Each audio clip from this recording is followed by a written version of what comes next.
Grade 9s, welcome to your 5th lesson on factorising, and today we look at trinomials. So what can you tell me about the word trinomial? Tri meaning 3, nomial referring to numbers or terms, 3 terms. So in a trinomial, whenever I see 3 terms, so whenever I'm asked to factorise and I see 3 terms, I must be thinking a trinomial. Now trinomial comes in different forms.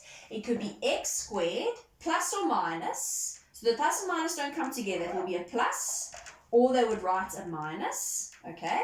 Plus or minus bx plus c. Or likewise, x squared plus or minus, either one, not both, bx minus c, okay? What does this mean? This means I've got a variable squared, and the variable is repeated over here. But this variable doesn't have a power. But this variable has a coefficient. And my last term is a constant term because there is no variable. So I've got an x squared, an x with a coefficient, and a constant term. Works the same here. I've just changed the sign for the constant term. I've got an x squared, an x with a coefficient, and I've got a constant term. When you get this as in a question, you will have a b will be a number, and your c will be a number. So I will replace the variable b and c with numbers, but you'll still have your x variable. Remember, I could have said y squared plus or minus by plus c, seeing that the y is repeated. So trinomials have some rules. If I have a trinomial that looks like this, x squared plus bx plus c. When I factorize, I open up my 2 sets of brackets. With dots, I immediately put plus minus. But with trinomials, it works differently. The most important sign is the second sign here. If it is a positive tells us that the signs in the brackets must be the same.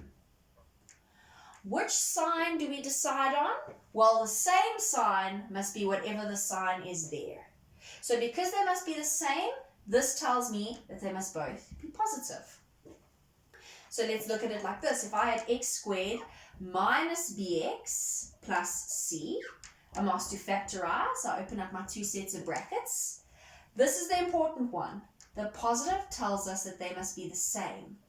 Which sign do I choose? That one tells me I must choose negative, negative. So now we're looking at the form where the constant has a negative. I'm asked to factorize. I open up my 2 sets of brackets. And still, this is the most important sign. I always look at this sign. But if it's a negative, it immediately tells us that the brackets must have different signs. So I don't even consider the sign. That sign makes no difference to me. If this is a negative, it's immediately plus minus. So likewise, if I had ax squared minus bx minus c, asked to factorize, so I open up my 2 sets of brackets, I consider this sign. The negative tells me they must be different. So I don't even worry about what this is. I just write plus minus. Now these are rules you have to learn, these 4 different sets of brackets, but believe you me, they come quite naturally if you practice this often enough. Let's look at our examples. We're asked to factorize the following expressions, and this is what we do with a trinomial. I always look for an HCF first, no matter what we're doing. Is there something they have in common? No, they don't have anything in common. This has got an x squared, this has got an x, there's no x. Can you see the trinomial? X squared plus bx plus c. My b is referring to my 7, the coefficient of x, and my c is referring to my 12, the constant term. Can you see the relationship? The first step is to decide on your signs in your brackets, because I decided it's a trinomial, 1, 2, 3 in that form. Open up 2 sets of brackets. What happens? We look at the second sign. If it's a plus, what does it tell me? It must be the same. What sign do I choose? Whoopsie, drew my arrow too far. I always choose that sign. So it's going to be a plus and a plus. Now I always write down the variable, but the square root of the variable. So I have x and x over here. That's my easy step. This is where my more difficult step comes in. We need to find out the factor pairs of 12.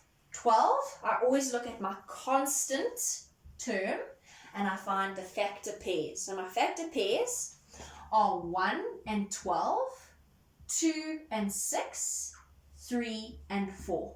Factor pairs because 1 times 12 is 12, 2 times 6 is 12, 3 times 4 is also 12. Okay, so I found the factor pairs of my constants. Now between my factor pairs, I need to choose one pair that is going to get me to my B value, to positive 7. What do I have to do? I have to add them because I've decided plus and plus. So I have to add them together. So let's see what I mean. If I said plus 1 plus 12 from plus and plus, I would get 13. Is that what I'm looking for? No, I'm looking for plus 7. Let's try again. Plus 2 plus 6. That gives me 8. Is that what I'm looking for? No. Let's try the last one. Plus 3 and plus 4. What does that give me? That gives me 7. So that means this is the factor pair I use. Positive 3, and positive 4. Positive 4. And that is my final answer. If you had said plus 4 plus 3, do you think it matters? No, as long as the 3 has a plus and the 4 has a plus. Because 3 plus 4 is 7 and 3 times 4 is 12. So this is our second example for factorizing. There's no HCF, they don't have anything in common. And now we need to decide on our brackets. So, 2 sets of brackets. We always look at the second sign. The second sign tells us if it's a positive that it must be the same. What sign do I choose? I choose the Y. It must be the same in both brackets, and I choose the Y. Y, negative and negative. Sorry, I don't choose the Y. I choose this. This is the same. Tells me it must be the same. What must they be is told to me by this. So you look at this and you choose from this. Negative and negative. I put my Y in here and I put my Y in here.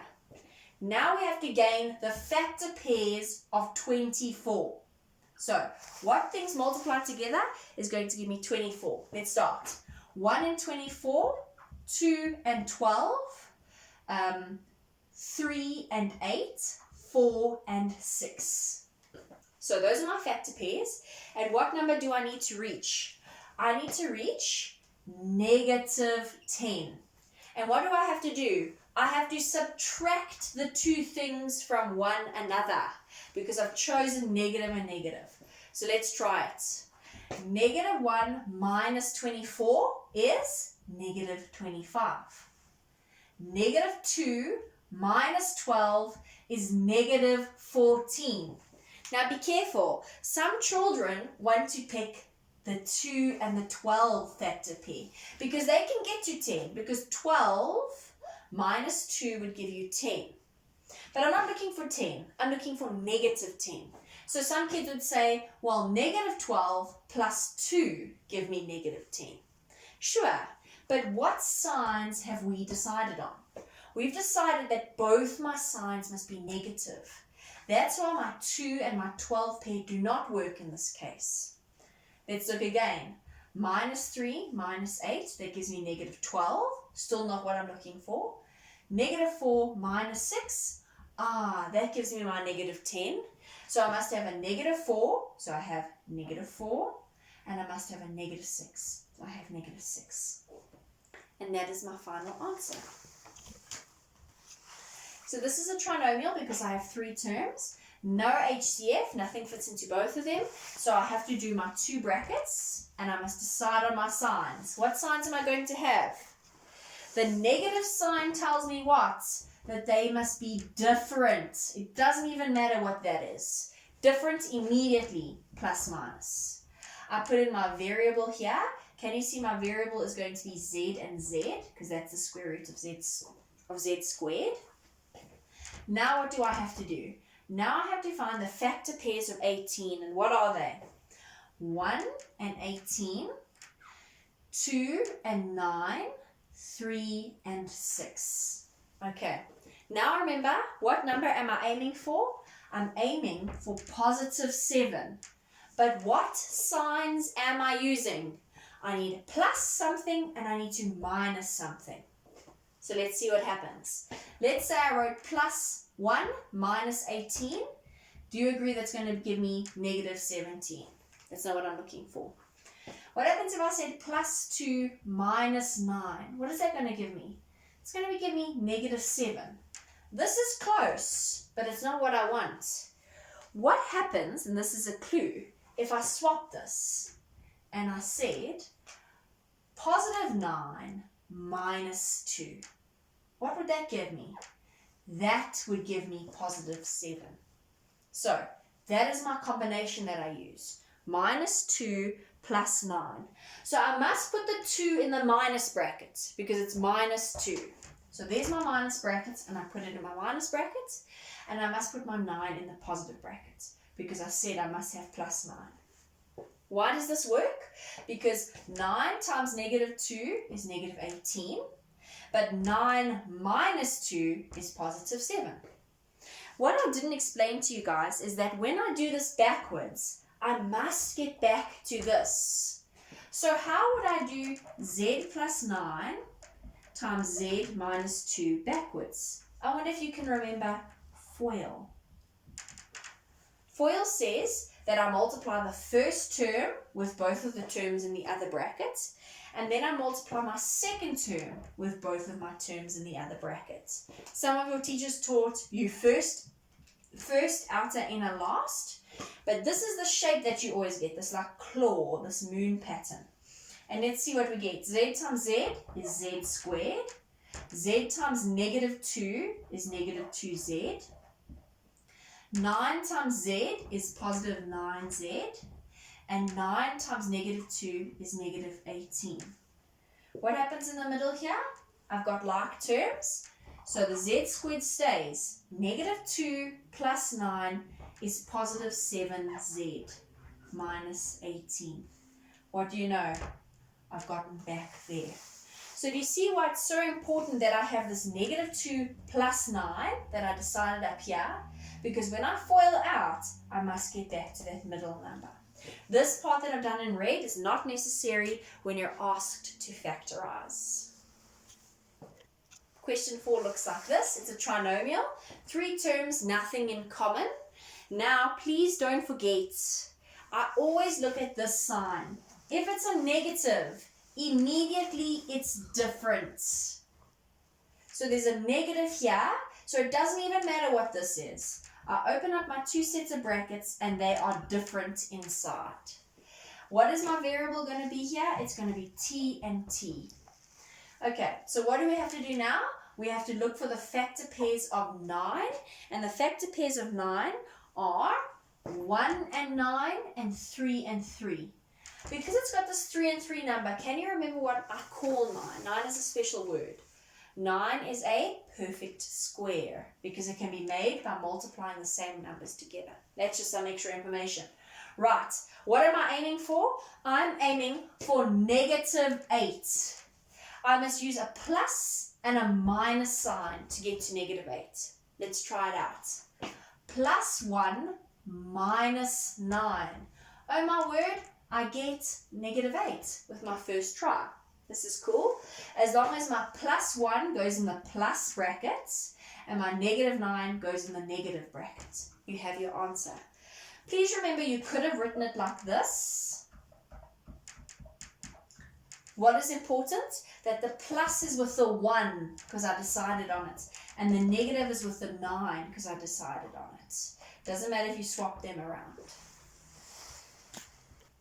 Example 5 looks like this, and I first check for an HCF, and what do you know? It's got an HCF of 2, so I take 2 out first. Remember, when I take an HCF out or remove an HCF, it means I divide everything by that HCF. So let's see what's left.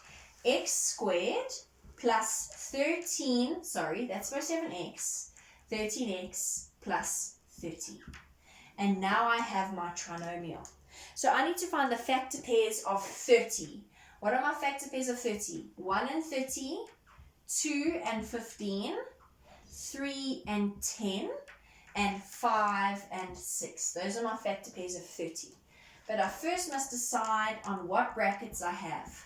This 2 comes down, and I just do a trinomial with this. What signs do I have inside my brackets? This plus tells me that they must be the same. And what do I choose them to be? Positive and positive, because that is positive. So they must be the same. And what do I choose it to be? I choose it to be that sign there. Then I've got my x and my x. So I need 2 of the factor pairs added together to get to 13. Let's have a look. So I take 1 plus 30, because I've got the plus and plus from here, hey? I get 31. 2 plus 15, I get to 17. So some kids may use the 2 and 15 because they say 15 minus 2 is 13. And that is correct. But why is it wrong for this example? Because it's using a plus and a minus. And I want a plus and a plus. So it's not correct for this example.